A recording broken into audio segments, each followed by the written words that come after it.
In this video, I'm going to share with you my recent comic book haul, but more importantly, talk about why second Cameo is the black sheep of the comic book label.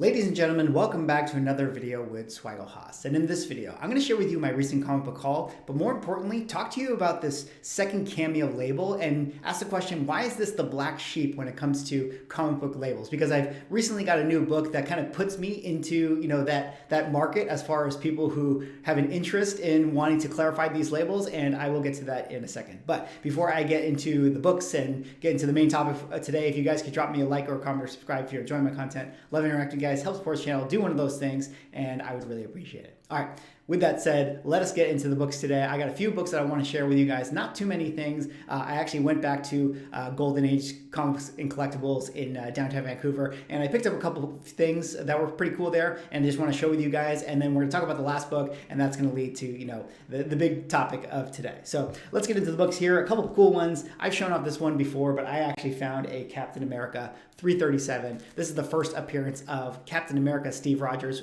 as he becomes the captain, and I guess technically speaking, the first appearance of the black suit for Captain America, which, this is pretty interesting because, we know that we got John Walker in Falcon and Winter Soldier right now. A lot of speculation that we might see the U.S. agent, which is, as it pertains to Captain America 354, that book has been heating up. But I've also noticed that this book in particular has slowly been rising in price on eBay. This was a book that you could find maybe for $5, $8, $9, $10 or so, and now I'm seeing it creep around that $12, $13, $14, $15. So maybe there's a lot of interest in what's going on with U.S. Agent and the black suit, and if we get Chris Evans back in the MCU in some kind of way, I'm a believer that we might see his version or his return being the captain, and that might be how we see him in the MCU. So very, very cool book. This is one that every time I see it, I feel like I always have to pick it up.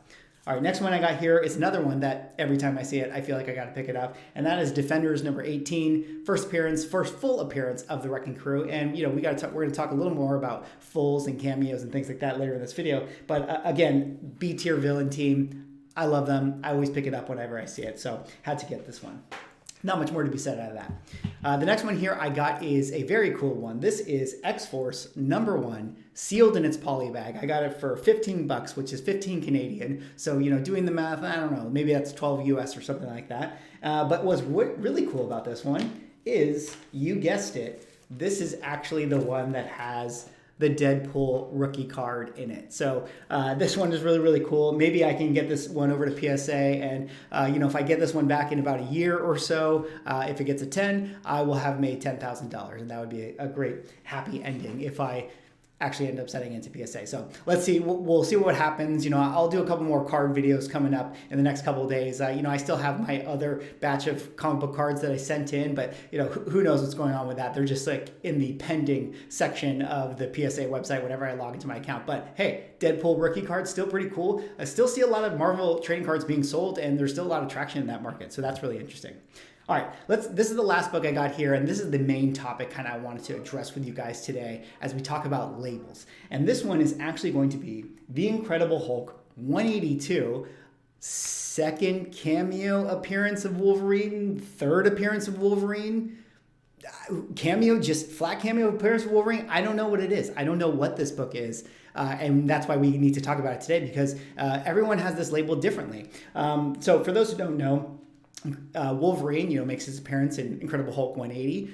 He makes his appearance on the last panel in that book. Then he's all in 181. I'm sure you guys have seen that book before. And then in 182 here, he makes another appearance, and he's on the first page of this particular comic book. And then he goes on to get in a helicopter and fly off. So what is this defined as now? Once we get that first quote unquote full appearance, and then a character makes what is effectively a cameo after that, is the cat out of the bag that once you make your first full appearance, now this is just your second appearance.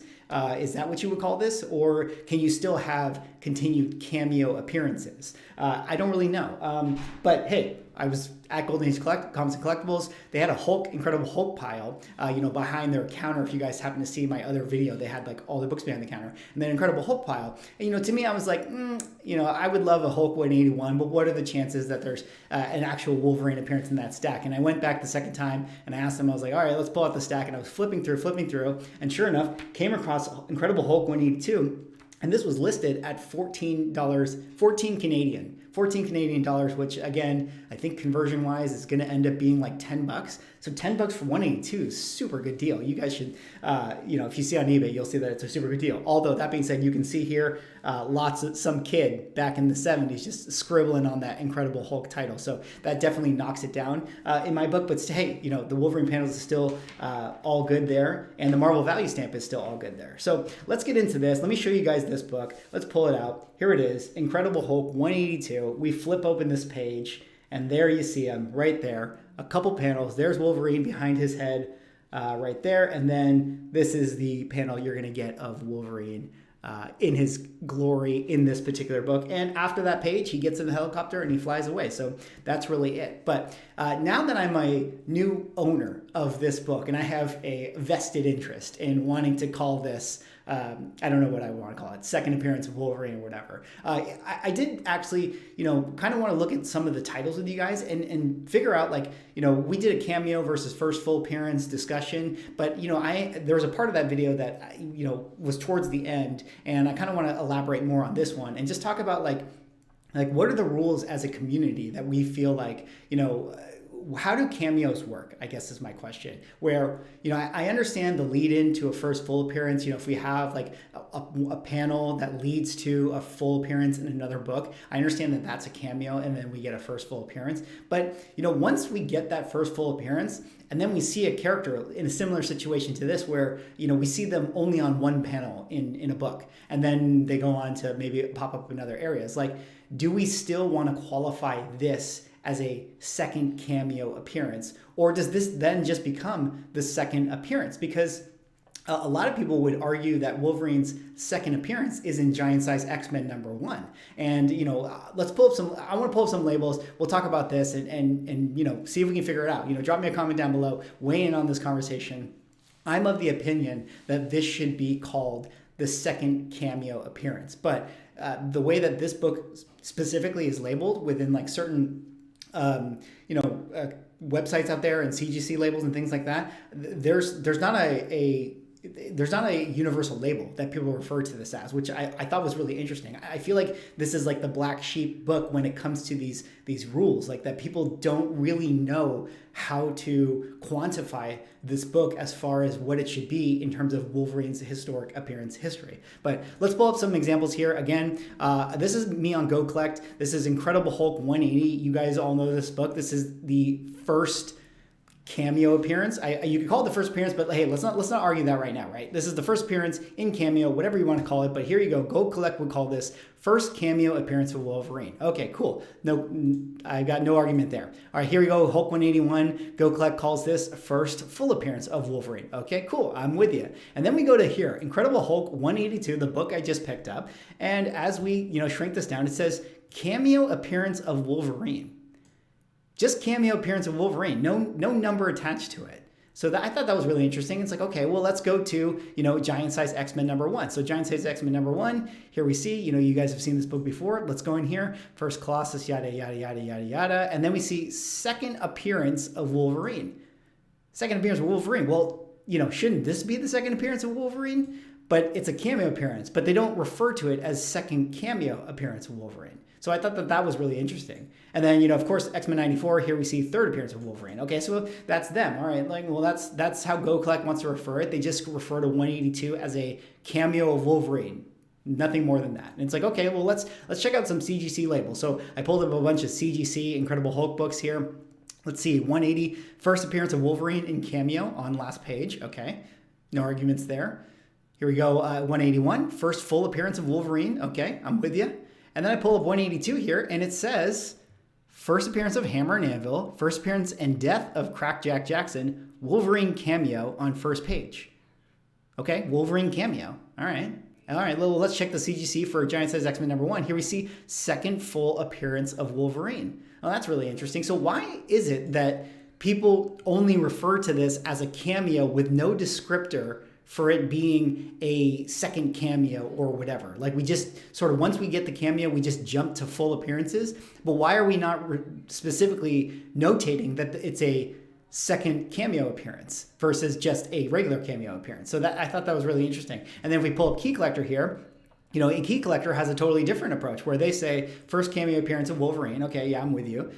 First full appearance of Wolverine. Yep, with you again. And then they actually refer to Hulk 182 as the second appearance of Wolverine, which is really interesting. And then in Giant Size X-Men, here they say Wolverine third appearance. And then 94, they refer to this as fourth appearance of Wolverine. So that's a really interesting thing. It's like, you know, for Key Collector, I've noticed with how they've described some of their other things, they kind of subscribe to the model, which is, you know, once they've established that there is a first full appearance, any appearance after that becomes just second, third, etc. So they don't use second cameo. But then these other things like CGC and Go Collect, they just refer to it as cameo, but they don't actually make any distinction that it's a second cameo or whatever. So I thought that was really interesting, you know, especially since that I now own the Incredible Hulk 182, which is Wolverine's who knows what appearance. I noticed that on eBay, when you list this, or like if I were to search this on eBay and see what the listings were, they would refer to, you know, a lot of people say Incredible Hulk 182, third appearance of Wolverine. And that's how, you know, people refer to it. Of course, they're trying to promote it. You know, they've been interested in it being the third appearance of Wolverine or branding it that, because obviously they want to make a sale on eBay. But there's no denying that this is the third appearance of Wolverine. But the question is, do we want to call it third appearance, or do we want to call it second cameo, or maybe in the Key Collector world, we want to call it second appearance? It's really, really interesting discussion. I would love to know what you guys think. Drop me a comment down below. Let me know what you guys think. I think that the Incredible Hulk Wolverine first appearance situation is almost the most interesting when it, you know, kind of aligns to this whole cameo versus first appearance debate. And this is one that, you know, I think is going to be argued for many, many years to come. But I feel like the Incredible Hulk 182 is sort of this black sheep when it comes to, what is Wolverine's history of his appearances here. Because there's a lot of books that are very, very hot that have all these touch points. So you have 180, 181, 182, Giant Size X-Men 1, and X-Men 94. They all want to make a claim as to a label with regards to Wolverine. So it's really interesting to me, like, where 182 falls into that. And once we get Wolverine in the MCU, which we know we're going to get him, I mean, I feel like, you know, this debate and this controversy is only going to continue to grow and explode as, you know, the market continues to have a desire to get their hands on these books. Anyways, let me know what you guys think. That's all I got for this video. Drop me a like, comment, subscribe if you're enjoying my content, and we'll see you in the next one.